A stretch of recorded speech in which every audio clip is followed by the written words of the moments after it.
Thailand ঘুরতে এসে Pattaya এবং ফুকেটের নাইট লাইফ দেখার জন্য তো আমরা সবাই খুব এক্সাইটেড থাকি। কিন্তু আজকের পর্বে না হয় আমরা একটু জেনে নিই ফিফি আইল্যান্ডের নাইট লাইফটা ঠিক কেমন, যেখানে আমরা দেখতে পাবো বিচ, পার্টি, ফায়ার শো এবং কিছু ফান অ্যাক্টিভিটিস। আশা করি এই নাইট লাইফটা বাচ্চা থেকে বয়স্ক সবাই বেশ আনন্দ সহকারেই উপভোগ করতে পারবে। সো আর বেশি কথা না বাড়িয়ে চলুন শুরু করা যাক আজকের গল্প ফ্রন্সাই পিয়ারে বসে একটা সুন্দর সানসেট উপভোগ করতে করতে।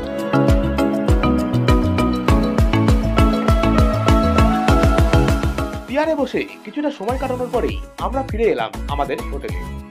তো একটু আগে বাইরে বেরিয়ে আমরা বার্গার কিং থেকে কিছু খাবার টাবার খেলাম আর কি।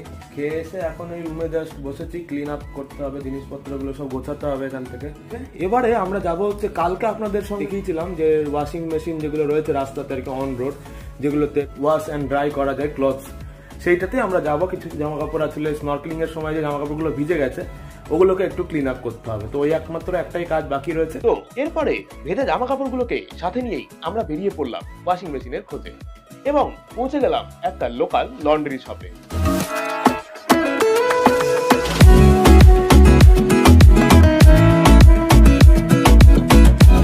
লন্ড্রি থেকে বেরিয়েই হাঁটতে শুরু করলাম সেই পরিচিত ফিফি মার্কেটের আলো ঝলমলে রাস্তা ধরে এবং মিনিট খানিক হেঁটেই পৌঁছে গেলাম লোকাল বিচ এরিয়াতে। তো এদিকে ঘুরতে ঘুরতে রাতের অন্ধকারেই আমরা চলে এসেছি হচ্ছে বিচে।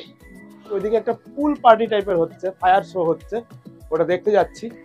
তো ওখানে গিয়ে দেখাচ্ছি, না হলে আমাকে একদম কালো কালো লাগছে ভিডিওতে, কারণ এখানে একদম লাইট নেই। So we are close to that pool party. ওই যে এই পাশে একটা ফায়ার শো হচ্ছে, গিয়ে দেখানোর চেষ্টা করছি ক্লোজ থেকে।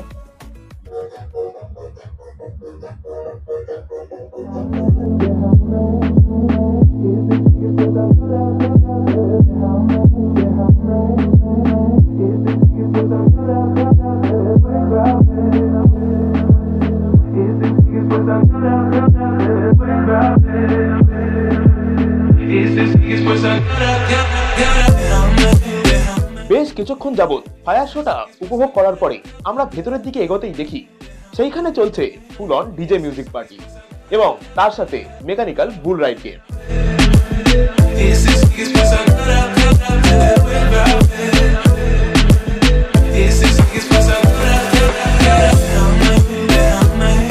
এরই সাথে একদিকে কেউ করছেন পোল ড্যান্স, তো অন্যদিকে কেউ আবার নিজের গায়ে আঁকিয়ে নিচ্ছেন বায়োলুমিনেশন ট্যাটু, বা এক কথায় রেডিয়াম ট্যাটু।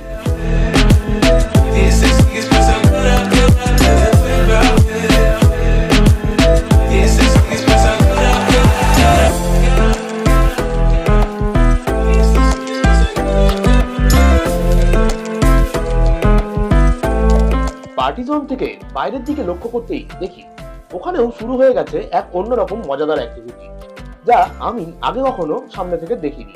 তো বেশ মন দিয়েই দেখতে শুরু করলাম যে ব্যাপারটা আসলে কি হচ্ছে।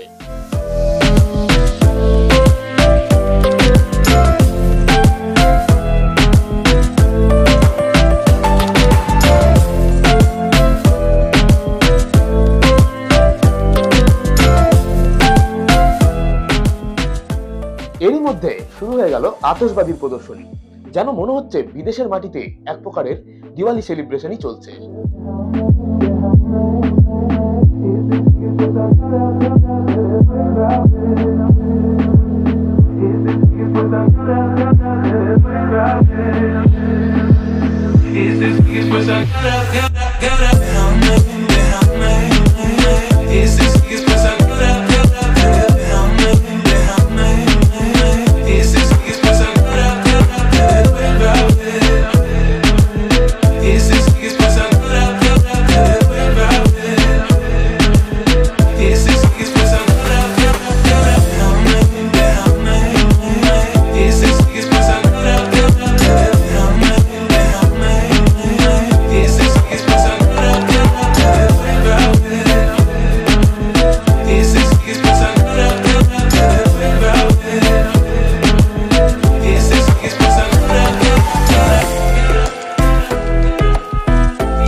বিচ এরিয়াতে আমরা গেছিলাম, তো ওখানে ফায়ার শো দেখলাম কিছুক্ষণ, দেন এগেইন আমরা হোটেলের দিকেই ব্যাক করছি।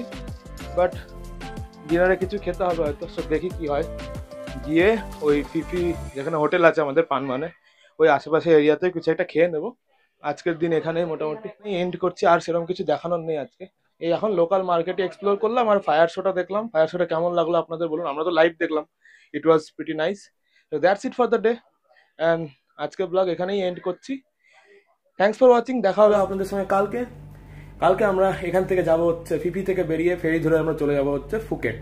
কিভাবে ফিফি থেকে আমরা ফুকেট যাচ্ছি সেই গল্প নিয়ে আপনাদের সঙ্গে আবার দেখা হচ্ছে কালকের ব্লগে। সো থ্যাংকস ফর ওয়াচিং, ভালো থাকবেন সবাই, গুড নাইট, গুড বাই।